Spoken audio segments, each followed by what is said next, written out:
Hello everyone, my name is Mustafa Hilmi. I'm a physical education teacher at AIS West Campus in Egypt, and this video is about effectiveness of unit plan.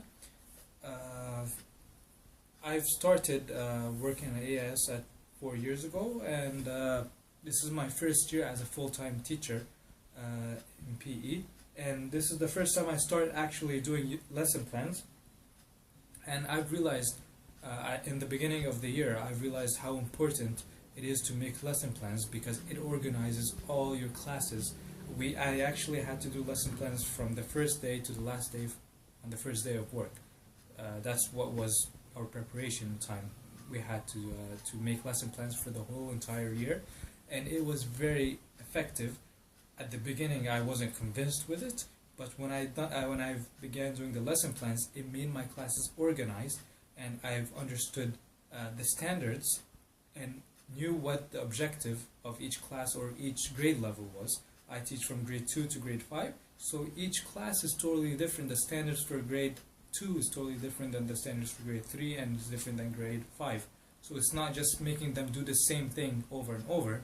I'm actually having something customized for grade 2, something customized for grade 3, something customized for grade 5 when it comes to sports. So the drills are different, the skills are different, the objectives or the goals for each one is different. And when I've done the lesson plans, it made things for me a lot simpler and easier to go to my goal or for the student's goal. When I began absorbing other teachers in my field or in the department, for example, middle school and high school, they don't have lesson plans. They basically make their plan every day. So for example, they have a 3-week unit plan for soccer. They begin making their plans day by day. Every day they just sit with each other and decide on what they are going to do. The teachers, the 3 teachers in middle school and high school. There's a lot of conflicts that happen, a lot of things that drop out.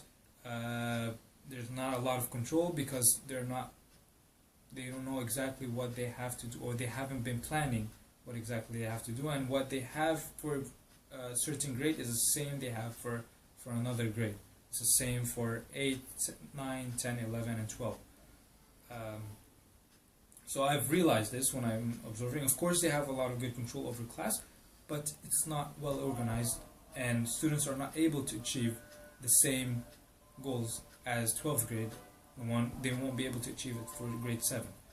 I've also looked at other students in other teachers that have lesson plans and well prepared, and it makes a huge difference because they know exactly what the student needs to know, and that's what they go for. So they go backward mapping, and this is what they need, so that's the goal, so they begin going backwards and make the drills for the students be able to achieve it.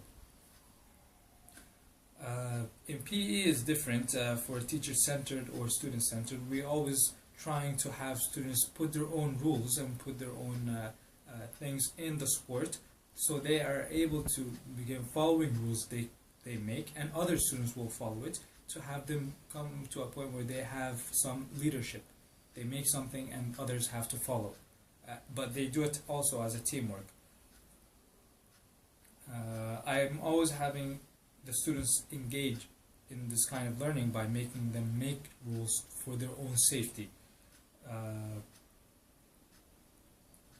I personally am using technology in my classes since I've began the Teach Now program, because it requires to use technology. So I began using technology to let students observe their skills, let them observe their way of playing and see what they're doing wrong and what they're doing correctly through the video. So for example, if they're playing a game, I'll let them watch the game they've played, a dodgeball game, and see what kind of teamwork, how they're playing as a teamwork, what kind of wrong things they're doing from their own eyes, observing their own selves. Also, for example, passing, shooting, throwing, I'll let them record each other and they can see it. And I will go around and give them feedback on what they're doing, and also keep a video on the wall on a smart board, have it going on and on for this certain skill, to let them see how it's done, and they try to do it with a partner, and they record it and see how it's going. So it's a very effective way. I've used it, and it's made students improve well. Other than just giving them feedback, they are able to see what they're doing. They're able to understand what you want to say to them and see how it is. I see, for me, my students, I see them learning by I, by improvement. If they're improving, they're learning, and if they're not improving, then I have to keep after them and putting more different things for them, different methods. So if they're not improving, I'll put different methods to help them improve. Always keep changing things if they're not able to improve.